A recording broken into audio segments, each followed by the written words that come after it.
Hello, नमस्कार दोस्तों। मेरा नाम है अजय कुमार साहनी और आप सभी लोगों का स्वागत है मेरे इस यूट्यूब चैनल साहनी कंस्ट्रक्शन में। तो आज की वीडियो में हम बात करने वाले हैं 10 ऐसे इम्पॉर्टेंट फार्मूला के बारे में जो कि डेली कंस्ट्रक्शन साइट पर यूज़ किया जाता है। ठीक है ना।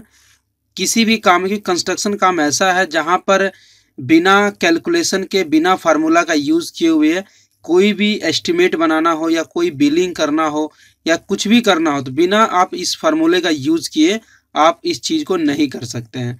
और कंस्ट्रक्शन साइट पे बेसिकली होता क्या है आपको पता होगा। ब्रिक्स हो गए, कंक्रीट हो गया, सीमेंट हो गया, या इसके अलावा आपके पास स्टील हो गया। इन्हीं सभी चीज़ों के बारे में जो है ज़्यादा बात किया जाता है।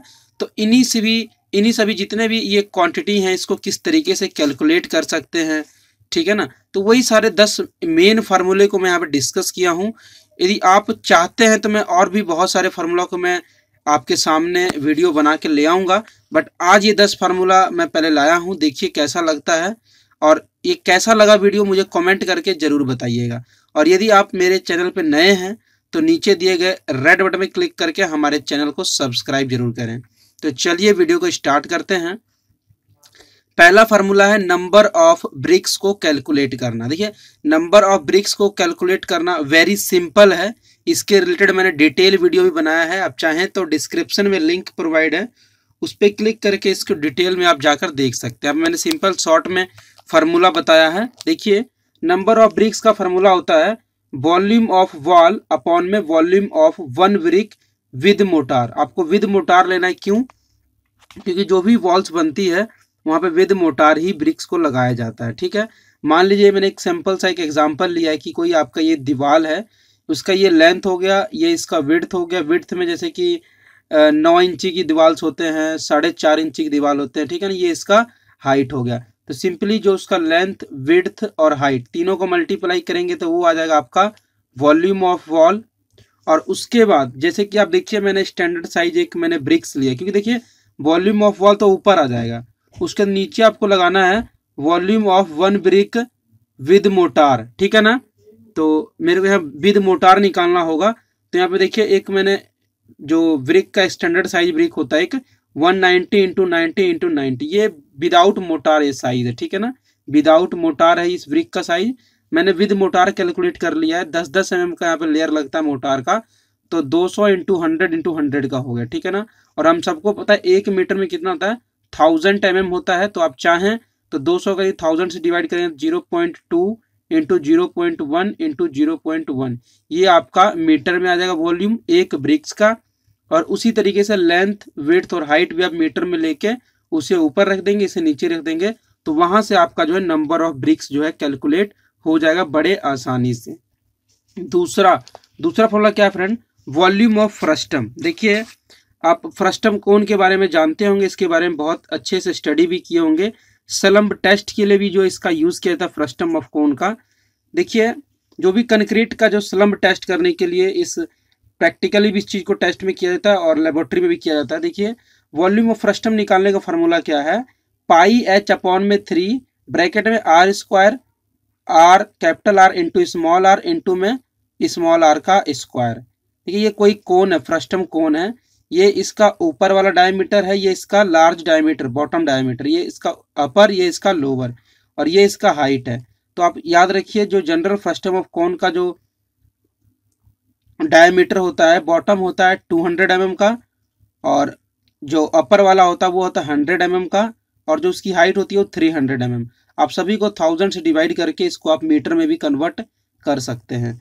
देखिए यहाँ पर हमें क्या चाहिए? एच तो सिंपल आपको मिल गया 300 mm, चाहे तो आप मीटर में लेना चाहते हैं 0.3 मीटर आ जाएगा। उसके बाद आपको यहाँ पे चाहिए लार्ज रेडियस, तो ये डायमीटर आपके पास दिया हुआ 200 mm यानी कि 0.2 मीटर। सिंपल डायमीटर का हमको फॉर्मूला पता होता है, सॉरी रेडियस इक्वल टू क्या होता है, डायमीटर अपॉन में 2। तो जितना भी डायमीटर उसको डिवाइड कर दे 2 से तो वो आपका रेडियस आ जाएगा। तो मैं नीचे लार्ज की बात कर रहा हूँ तो ये आपका कैपिटल आर हो जाएगा, और जब स्मॉल की बात करेंगे तो वो स्मॉल आर का रेडियस भी इस तरीके से आप चाहें तो निकाल सकते हैं। और हाइट तो मैंने आपको बता ही दिया। तो ये सारी चीजें आप यहाँ पे पुट कीजिए, उसके बाद आपका वॉल्यूम ऑफ फ्रस्टम निकल जाएगा। कई जगह पे इसका यूज किया जाता है। तीसरा फार्मूला स्टील से रिलेटेड है फार्मूला। देखिए आपको कंस्ट्रक्शन साइट पे स्टील का कैलकुलेशन करना होता है। कोई भी चीज बीम को कंप्लीट कर रहे हैं या कॉलम को कंप्लीट कर रहे हैं, किसी स्लैब को आप कास्ट करने वाले हैं, उससे पहले क्या है कि आप प्रॉपर तरीके से उसमें स्टील को बाइंड करवाएंगे, है ना।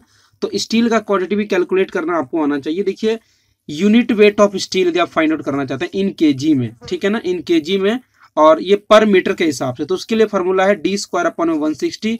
यदि आप पर फीट में कैलकुलेट करना चाहते हैं तो उसका फॉर्मूला होगा डी स्क्वायर अपॉन में 533 केजी पर फीट। क्योंकि आपको पता है कंप्लीट जो स्टील का लेंथ होता है वो अप्रॉक्स 40 फीट का होता है, ठीक है ना। कई जगह आप 41, 41.5, 42 भी देखेंगे, और कई जगह आप 39 भी देखने को आपको मिल सकता है। डिफरेंट डिफरेंट कंपनी के डिफरेंट लेंथ हो सकते हैं, और ज़्यादा फर्क नहीं होता है, एक आधा फुट या आधा फुट का ही फर्क होता है, ठीक है। ये दो अलग अलग फार्मूला है, मीटर के कैलकुलेशन के लिए और फिट के कैलकुलेशन के लिए, ठीक है ना। और यहाँ पे डी क्या है, डी है dia of steel in mm। जो भी है यहाँ पर डी का वैल्यू यूज करेंगे वो डाया ऑफ स्टील होगा और वो mm में होगा।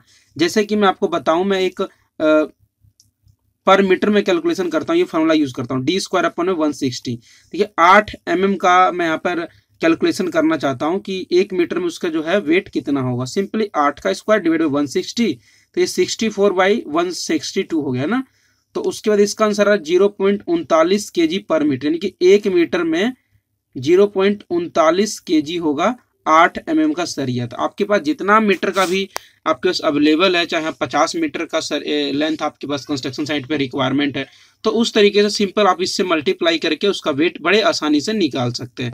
आई होप ये चीज़ें आपको पता लग रहा होगा। और ज़्यादातर हम इस फॉर्मूले का ही यूज़ करते हैं केजी पर मीटर के लिए, बट आप फिट में यूज़ करना चाहते हैं तो आप जो है ये फॉर्मूला भी यूज़ कर सकते हैं। नेक्स्ट है ट्रेपेजॉइडल वॉल्यूम जो है कैलकुलेट करना, ट्रेपेजॉइडल फुटिंग। तो देखिए मैंने इसके रिलेटेड भी जो है ये स्टील वाला जो आपने पिछला क्वेश्चन देखा तीसरा जो फॉर्मूला, उसके रिलेटेड भी वीडियो बनाया है, और ये ट्रेपेजॉइडल फुटिंग वॉल्यूम के ऊपर भी एक डिटेल वीडियो बनाया है, ठीक है ना, कि किस तरीके से इसका हम जो है वॉल्यूम कैलकुलेशन करते हैं, वो भी आप जाकर देख सकते हैं। देखिए ट्रेपेजॉइडल फुटिंग का जो है वॉल्यूम कैलकुलेट करने के लिए पहले आप देखिए इस तरीके से इसका जो है ट्रेपेजॉइडल फुटिंग होता है, इसको आइसोलेटेड फुटिंग भी बोलते हैं। देखिए नीचे वाले पोर्शन को आप अलग डिवाइड कीजिए, तो निचला क्यूबॉइड पार्ट अलग हो जाएगा और ऊपर ट्रंकेड पार्ट जो है अलग हो जाएगा। देखिए मैंने यहाँ पे अलग अलग कर दिया है कि volume of cuboid plus volume of truncated part या ट्रेपेजॉइडल, सिंपल दो पार्ट में मैंने इसको डिवाइड कर लिया है। और क्यूबॉइड तो सिंपल होता है, सिंपल इस तरीके से स्लैब होता है उस तरीके से क्यूबॉइड होता है, ठीक है ना। तो उसका जितना भी length into width into height, आप इसको सिंपली मल्टीप्लाई करेंगे। हाइट मतलब यहाँ पे थिकनेस की बात कर रहा हूँ कि कई बार यहाँ पे देखेंगे आप 12 इंची अवेलेबल होता है या कई बार 9 इंच अवेलेबल होता है, तो वो उसकी हाइट की मैं यहाँ पे बात कर रहा हूँ, हाइट मतलब, ठीक है। विड्थ तो उसका कितना लंबा है कितना उसका चौड़ा है, तो L into b into h, तो ये उसका वॉल्यूम ऑफ क्यूबॉइड निकालने का फॉर्मूला हो जाएगा। प्लस ये जो वॉल्यूम ऑफ ट्रंकेड पार्ट के हैं या वॉल्यूम ऑफ ट्रेपेजॉइडल जो ऊपर वाले पोर्शन की मैं बात कर रहा हूँ, तो देखिए इसका फॉर्मूला होता है 1/3 A1 plus A2 plus root में A1 इंटू A2 इंटू में H। ये काफ़ी ज़्यादा जो है यूज में आता है ये फार्मूला। कई बार आप देखते होंगे कि कोई भी जैसे कि हमारे पास ट्रक है या ट्रॉली है, वो किसी सैंड से फिलअप करके कोई जो है पूरा ऊपर तरीके से कहते हैं कि इसको हम टेपर फॉर्म में जो इस तरीके से फुल करके लाता है। कोई देखिए मान लीजिए व्हीकल है, कोई ट्रक है या कोई ट्रॉली है, इस तरीके से वो कई बार जो है ट्रॉली को या अपने किसी ट्रक को या किसी व्हीकल को इस तरीके से फुल करके आता था। तो अब जब उसमें आप जो है सैंड का आप जब कैलकुलेशन करते हैं तो निचला पोर्शन जो क्यूबॉइड फॉर्म में होता है वो तो आप बड़े आसानी से length into width into height, ये तो आपका वॉल्यूम निकल जाता है। वहाँ से आप इतना क्वांटिटी बता सकते हैं कि हाँ ये 250 CFT है या जितना भी है। बट जो प्रॉब्लम इसकी जो ऊपर वाला पोर्शन है जो टेपर फॉर्म है, ये भी कैलकुलेट करने में आपको दिक्कत होता है।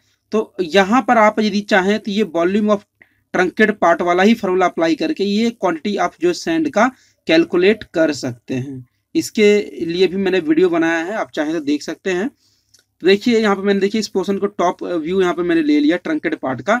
इसमें देखिए A1 क्या होता है, बॉटम एरिया, यानी कि जो इसका लेंथ है और जो इसका विड्थ है ये हो जाएगा A1, यानी कि A1 का फॉर्मूला क्या हो जाएगा L इंटू बी निचला पोर्शन का, और A2 क्या हो जाएगा ऊपर वाले पोर्शन का L into b. Simple upper area A2 हो जाएगा, A1 हो जाएगा बॉटम एरिया, और H उसका हाइट, जो भी इसका H दिया ट्रंकेड पार्ट का वो उसका H हाइट हो जाएगा, और इसको डिवाइड करेंगे 3 से, तो ये आपका आ जाएगा वॉल्यूम ऑफ ट्रंकेड पार्ट, ठीक है ना।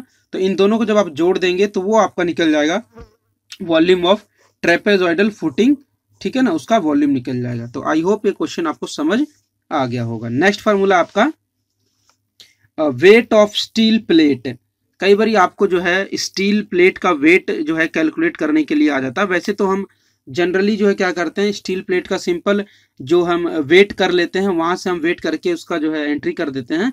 बट कई बार समझ लीजिए कि आपको बिलिंग करना पड़ता है और वहां पर वेट नहीं हो पा रहा है, तो आप सिंपल कैलकुलेशन से भी उसका वेट निकाल सकते हैं किसी भी स्टील प्लेट का, राइट। देखिए स्टील प्लेट मतलब कि देखिए उसका लिए फॉर्मूला क्या है, L into b into h into density of steel. Simple, जो इसका लेंथ है प्लेट का और जो इसका विड्थ है और जो इसका थिकनेस, मैं हाइट बोल रहा हूँ तो इसका मतलब इसकी थिकनेस की मैं बात कर रहा हूँ, और इनटू डेंसिटी ऑफ स्टील। तो डेंसिटी ऑफ स्टील नॉर्मली कितना होता है 7850 kg पर मीटर स्क्वायर, यानी कि 1 मीटर स्क्वायर में 7850 kg होता है। तो इसको आप मल्टीप्लाई कर देंगे तो वो आपका जो है वेट ऑफ स्टील आ जाएगा। नेक्स्ट फॉर्मूला आपका स्लोप कैलकुलेशन। तो कई बार आपको जो है स्लोप कैलकुलेशन करना पड़ता है, ठीक है ना। तो स्लोप कैलकुलेशन करने का रेशियो कई बार दे देता है कि 1:200 में, या 1:400 में, या 1:300 में, या 1:100 में।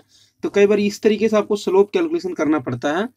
तो देखिए ये आप जो है आप इसका यूनिट आप चाहें तो मिलीमीटर, मीटर, सेंटीमीटर या फीट में, जिसमें चाहें आप ले सकते हैं, उसके हिसाब से आप स्लोप जो है कैलकुलेट कर सकते हैं। सिंपल, जैसे कि मेरे को यहाँ पे दिया हुआ है कि 1:200 मुझे कैलकुलेट करना है। तो देखिए जो पहला है 1 दिया है वो हमारा वर्टिकल होता है, जो दूसरा दिया होता है वो हमारा हॉरिजेंटल होता है। यानी कि 200 जो है, यदि मैं यहाँ पर यूनिट लेता हूँ mm, यानी कि 200 mm जो है हॉरिजेंटल मूव करने के बाद उसका जो स्लोप है वो 1 mm, यानी कि 1 mm ऊपर की तरफ जा रहा था, ये इसका स्लोप हो जाएगा। सिंपल, ठीक है। तो ये हमारा रेशियो होता है 1:200।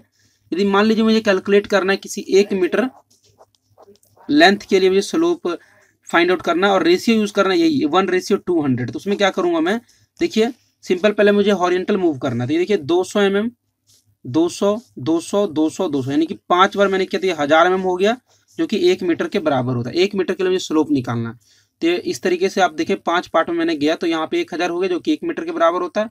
200 प्लस 200 प्लस 200 प्लस 200 प्लस 200, ये 1 मीटर के बराबर हो गया। उसके बाद जैसे कि 5 बार इधर में मूव किया हॉरिजेंटल, तो उसी तरीके से जो इसके हाइट जो है, जो कह सकते हैं वर्टिकल, वो भी 5 बार मूव होगा। तो यहाँ पे रेशियो 1 दिया है तो 5 यानी कि 5 m। तो इसका स्लोप कितना है, देखिए ये इसका स्लोप हो जाएगा। इस तरीके से आप इसको फाइंड आउट कर सकते हैं, राइट।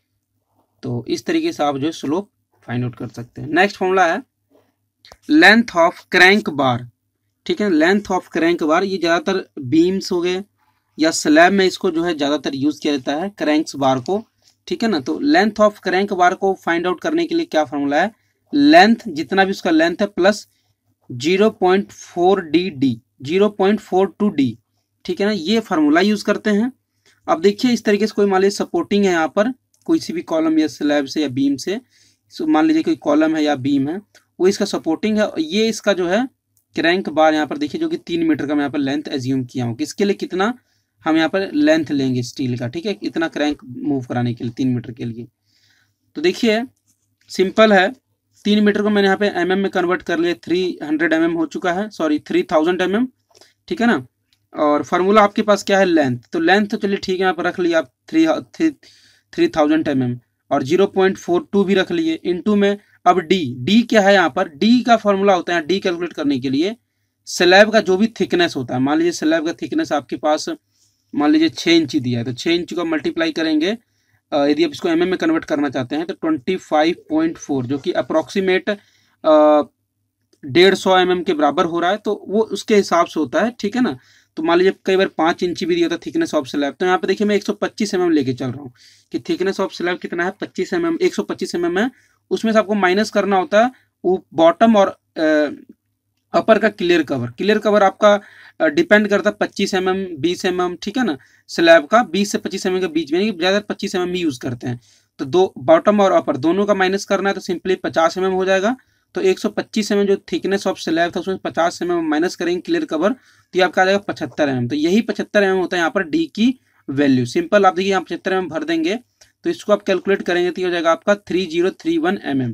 यानी कि कोई भी आपका लेंथ यदि 3 मीटर है, वहां पर आप क्रैंक प्रोवाइड करना चाहते हैं तो वहां पर आपको लेना होगा 3000 mm की जगह पे 3031 mm। तो इतना लंबा लेंथ आप यदि स्टील लेंगे तो वहां पे आप जो है ये क्रैंक बार जो है प्रोवाइड कर सकते हैं इस तरीके से, ठीक है। तो इस तरीके से आप जो है क्रैंक बार का लेंथ फाइंड आउट कर सकते हैं। यहाँ पर इंक्लूडिंग जो भी है क्रैंक, ये इंक्लूडिंग क्रैंक आ चुका है, पहले विदाउट क्रैंक था 3 मीटर, अब ये जो है इंक्लूडिंग क्रैंक आ चुका है, ठीक है। तो इस तरीके से हम length of crank bar calculate करते हैं। नेक्स्ट फॉर्मूला आपके पास डेवलपमेंट लेंथ ऑफ बार, जो बार का डेवलपमेंट लेंथ फाइंड आउट करने के लिए क्या फॉर्मूला होता है, उसका फॉर्मूला होता है 5 इंटू सिग्मा एस अपॉन में 4 टॉ बी डी, ठीक है ना, इसको हम टॉ बोलते हैं, टॉ बी डी, ठीक है ना। तो यहाँ पे 5 क्या है, 5 है dia of bar, sigma S यहाँ पर स्ट्रेस इन बार, और स्ट्रेस इन बार स्टील में हम कैसे कैलकुलेट करते हैं, देखिएगा किसी सरिया पे लिखा होता है Fe415, Fe500, Fe500D, ये इसका स्ट्रेस होता है ना, स्टील का जो स्ट्रेस इन बार जो है सिग्मा एस की वैल्यू यही से हम कैलकुलेट करते हैं। 415 हो गया, 500 या 500D, तो ये इसका स्ट्रेस इन बार का वैल्यू होता है। और रही बात टॉ बी डी, तो टॉ बी डी का वैल्यू हम लेते हैं IS कोड 456/2000 से, और यहाँ पे क्लॉज नंबर है इसका 26.2.1.1, 26.2.1.2, वहां से आप जो है ये जो टॉ बी डी की वैल्यू आप ले सकते हैं, ठीक है ना।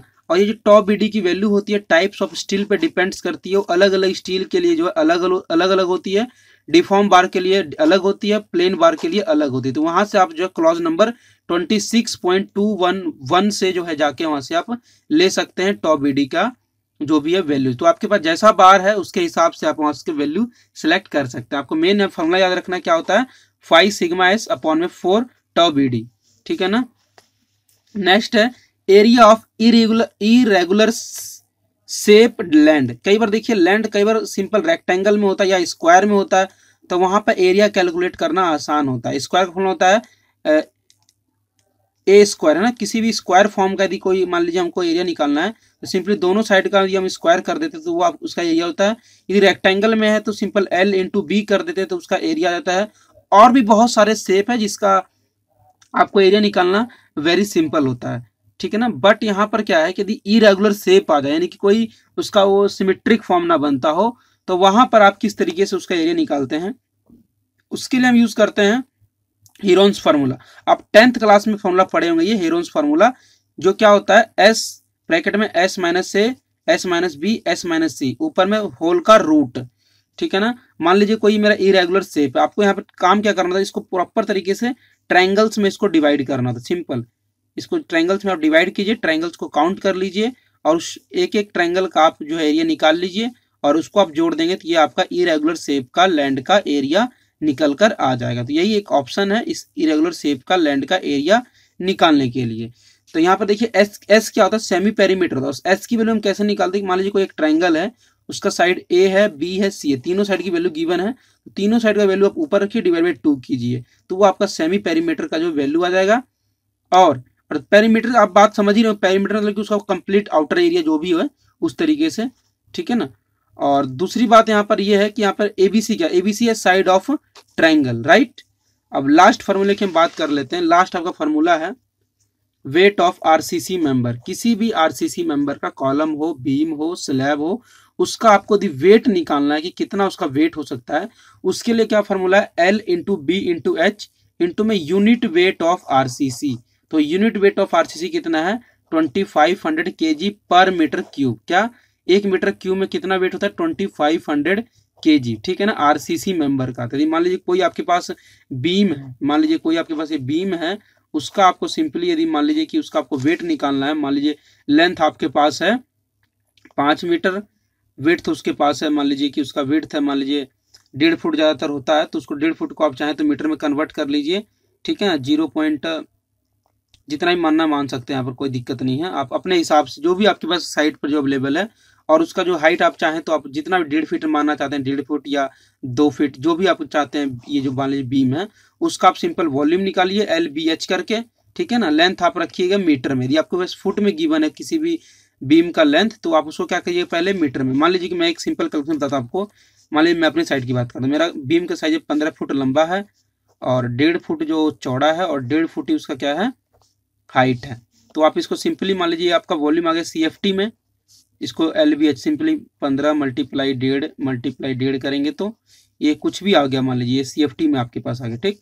और CFT से आपको क्यूबिक मीटर में कन्वर्ट करने के लिए क्या फॉर्मूला होता है, सिंपली जो भी आंसर आएगा आपका उस आंसर को आपको मल्टीप्लाई करना होगा 0.0283, तो ये आपका आ जाएगा क्यूबिक मीटर में। क्योंकि हम सबको पता है कि एक क्यूबिक मीटर में जो होता है, सॉरी एक CFT में जो होता है,